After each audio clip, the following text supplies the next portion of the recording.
This elementary school now stands. The school's humble beginnings consisted of classroom constructed with locally sourced materials, namely bamboo and cogon grass. Gitagaag panahon nga makaani din kani sila nga mga tao nga atong pasidunggan karon mo sila ang nag-donate sa mga luti o luna sa barangay Lanisi nga napuslan na sa katawhan. So aki og pagpasalamat sa ila di man kantidad no ang kinahanglan kun dili ang pagrespeto pag-ila sa ilang mga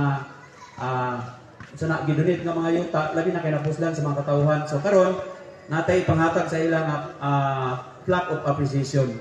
So niya sila sa wala no, makita ninyo natay mga bisita gikan sa Cagayan, mga heirs ni Lacri, no? Kaway-kaway mga sir, mga ma'am. So naagi sila isa sila ka pamilyahan.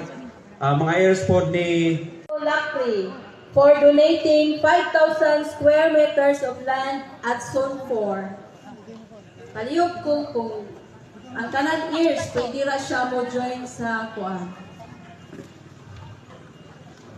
Next certificate is presented to heirs of UP Malimas for donating 500 square meters of land at Zone 2.